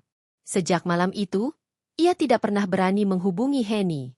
Rasa malu dan takut bercampur jadi satu. Apalagi setelah kabar beredar bahwa seseorang dari manajemen pusat telah menghubungi direksi semalam dan menyebut nama Henny dalam percakapan penting. Pak Jaka, suara sekretarisnya memecah lamunan. Ada seseorang yang ingin bertemu di lobi. Katanya penting sekali. Jaka mengerutkan kening. Siapa? Dia bilang namanya Henny, Pak. Seketika darah Jaka seperti berhenti mengalir. Ia menegakkan tubuhnya, matanya membesar menatap sekretaris yang tampak ragu di ambang pintu. Henny, gumamnya pelan. Dia datang ke sini. Sekretaris itu mengangguk pelan. Iya, Pak. Dia menolak untuk menjelaskan alasan kedatangannya, tapi dia bilang Bapak pasti akan mengerti. Jaka menelan ludah. Tangannya gemetar ringan saat ia merapikan jasnya. Suruh dia naik. Sekarang. Beberapa menit kemudian, pintu ruangannya terbuka. Langkah-langkah itu kembali terdengar. Kali ini lebih lambat, lebih anggun, tapi tetap tegas. Henny masuk, berdiri beberapa langkah dari meja kerja suaminya. Tak ada senyum, tak ada kata sapaan. Hanya keheningan panjang yang menyelimuti ruangan itu. Jaka berdiri. Henny, ucapnya lirih. Tatapan Henny tajam menembus matanya. Tak ada lagi kelembutan atau rasa ragu di sana. Aku tidak datang untuk mengungkit masa lalu, katanya pelan namun penuh wibawa. Aku hanya ingin memastikan sesuatu. Jaka menarik napas dalam. Aku tahu aku salah. Aku tahu aku. Berhenti, potong Henny cepat, tapi suaranya tenang. Aku tidak butuh permintaan maaf. Aku hanya ingin tahu satu hal. Apa yang membuatmu berubah sejauh itu, Jaka? Dari suami yang dulu begitu menghormatiku, menjadi seseorang yang menertawakanku di depan orang lain. Jaka terdiam. Ia ingin berbicara, tapi lidahnya keluh. Tatapan Henny membuat dadanya sesak. Semua kenangan yang dulu indah kini terasa seperti pisau yang menancap pelan di dadanya sendiri. Aku tidak tahu kenapa, jawabnya lirih akhirnya. Aku pikir, aku ingin terlihat lebih hebat. Aku ingin diterima di lingkaran itu, di dunia yang selama ini menertawakanku. Dan entah kenapa, Dinda membuatku merasa seperti itu. Henny tertawa kecil, bukan tawa bahagia, melainkan getir dan menyakitkan. Jadi semua penghinaan itu hanya karena egomu? Jaka menunduk. Aku bodoh. Ya, jawab Henny datar. Kau memang bodoh. Tapi yang lebih menyedihkan dari kebodohanmu adalah, kau tidak tahu siapa aku sebenarnya. Jaka mendongak cepat. Maksudmu? Henny melangkah mendekat, menatapnya lurus tanpa gentar. Kau pikir aku hanya istri rumah tangga biasa, yang tidak tahu apa-apa tentang dunia kerja, tentang bisnismu, tentang perusahaan tempatmu bekerja. Ia berhenti sejenak, lalu melanjutkan dengan nada lebih pelan namun menusuk. Kau bahkan tidak tahu kalau aku pemegang saham utama di perusahaan yang menaungi perusahaanmu. Kata-kata itu menggema di ruangan seperti gemuruh petir di langit kosong. Jaka terpaku. Napasnya tersengal. Ah, apa? Henny tersenyum tipis. Ya, perusahaan tempatmu bekerja hanyalah anak perusahaan dari grup besar milik keluarga ayahku. Dan malam itu, ketika aku menelpon satu nomor, aku tidak sedang mengancam siapapun. Aku hanya menelpon direktur utama, pamanku sendiri. Maka wajar jika setelah itu semua orang di pesta jadi panik, termasuk kau dan Dinda. Jaka duduk kembali, tubuhnya goyah. Dunia seakan runtuh di hadapannya. Semua rasa bangga, gengsi, dan harga diri yang selama ini ia bangun lenyap begitu saja di depan wanita yang dulu ia rendahkan. Henny memalingkan wajah, menghela napas panjang. Aku tidak datang untuk membalas. Aku hanya ingin menatapmu terakhir kali sebelum aku melanjutkan hidupku tanpa rasa sakit. Ia berbalik hendak pergi, tapi langkahnya berhenti di ambang pintu. Oh ya, satu hal lagi, katanya tanpa menoleh. Mulai besok, Dinda tidak akan lagi bekerja di sini. Aku sudah meminta bagian HR untuk meninjau ulang posisinya. Kau bebas menyesal atau marah, tapi aku sudah cukup lama diam. Pintu tertutup perlahan di belakangnya. Ruangan itu kembali sunyi. Hanya tersisa Jaka yang duduk di kursinya dengan wajah pucat dan mata kosong. Untuk pertama kalinya dalam hidupnya, ia benar-benar merasa kehilangan sesuatu yang lebih berharga dari apapun. Harga diri, cinta, dan kebahagiaan yang takkan pernah bisa ia beli lagi dengan apapun. Dan di luar ruangan, Henny berjalan melewati lorong panjang dengan langkah mantap. Beberapa pegawai menatapnya dengan hormat, beberapa bahkan menunduk saat ia lewat. Ia tidak menoleh ke belakang, karena ia tahu, masa lalunya sudah ia tinggalkan di ruangan itu. Namun jauh di dalam hatinya, ada air mata yang belum jatuh. Air mata yang ia tahan karena ia tahu, pertarungan hidupnya belum selesai. Pertemuan tanpa kata itu bukanlah akhir. Itu hanyalah babak baru. Babak di mana Henny akan menunjukkan siapa dirinya sebenarnya. Udara pagi di Jakarta terasa berat. Langit mendung menggantung rendah, seolah turut memantulkan suasana hati seseorang yang sedang kehilangan arah. Di dalam ruangan kerja mewah di lantai 11 itu, Jaka duduk termenung. Rambutnya berantakan, dasinya sudah terlepas, dan matanya sembab karena semalaman tidak tidur. Di meja kerjanya, berserakan dokumen yang belum sempat ia sentuh, laptop yang menyala tanpa arti, dan secangkir kopi yang sudah dingin sejak 1 jam lalu. Sejak pertemuannya dengan Henny kemarin, pikirannya tak pernah tenang. Kata-kata Henny terus bergema di kepalanya. Setiap kalimat yang diucapkan dengan tenang namun menohok, menghantam rasa egonya yang selama ini ia pelihara. Kenyataan bahwa Henny adalah pemegang saham utama di perusahaan tempatnya bekerja membuat seluruh dunianya jungkir balik. Ia bukan hanya malu, ia hancur.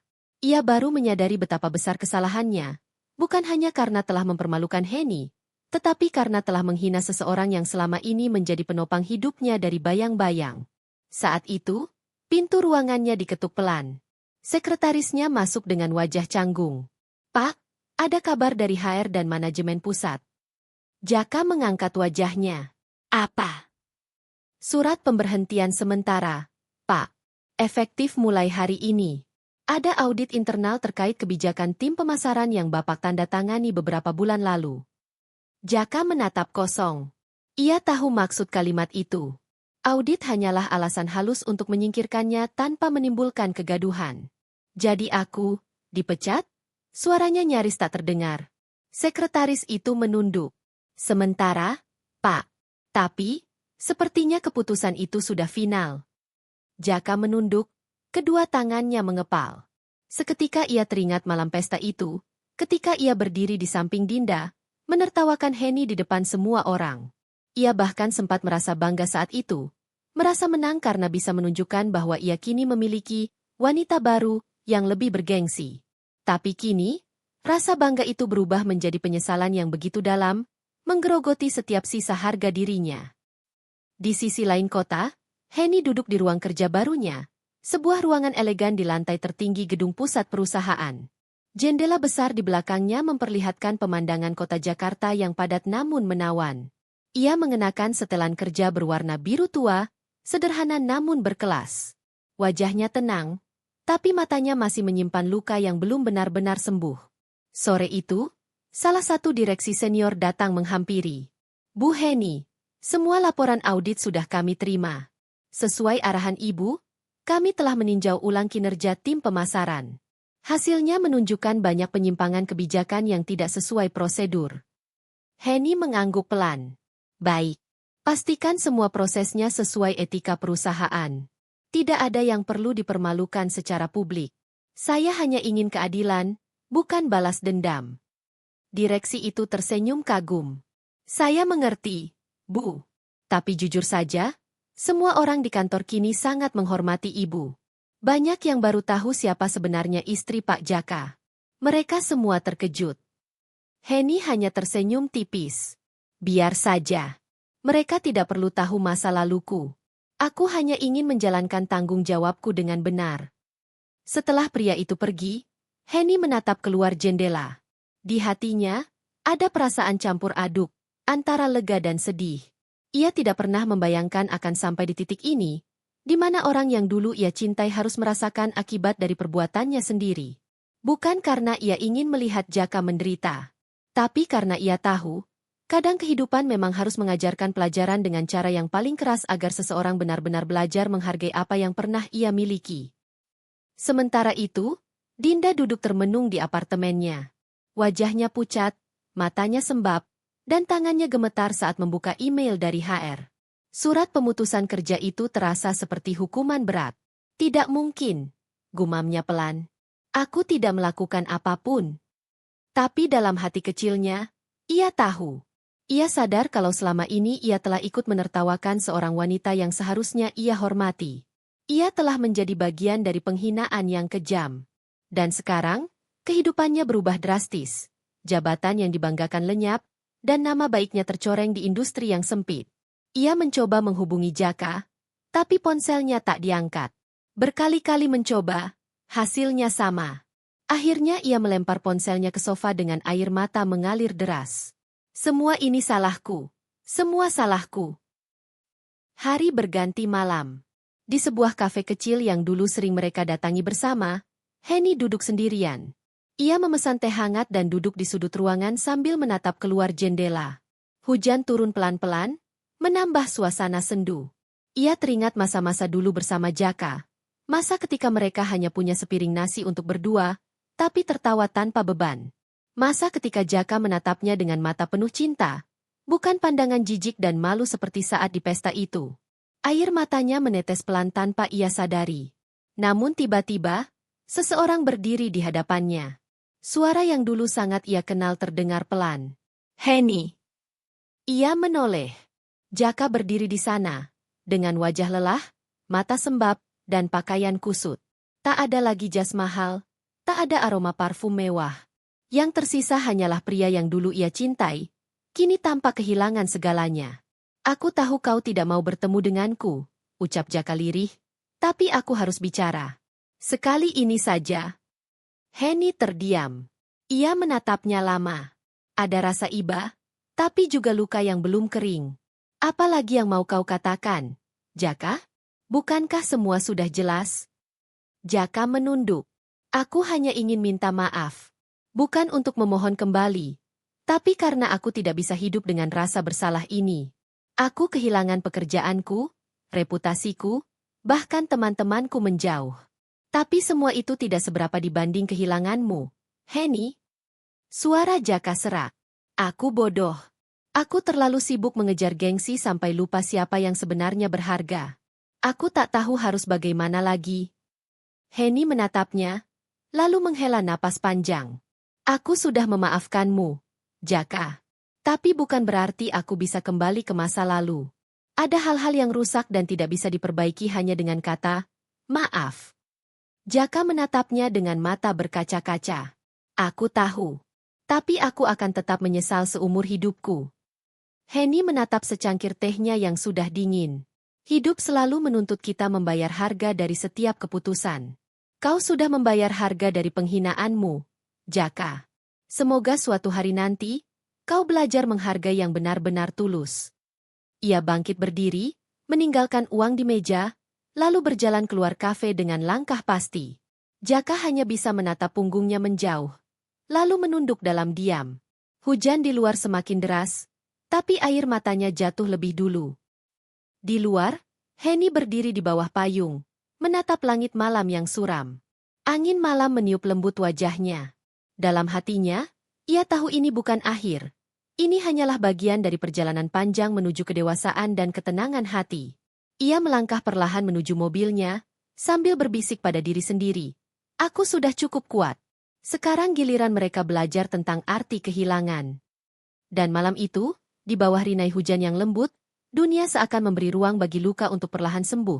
Meski belum tuntas, namun kini Henny tahu, harga dari penghinaan bukan hanya air mata, tapi juga kebangkitan seorang wanita yang tak lagi bisa diremehkan.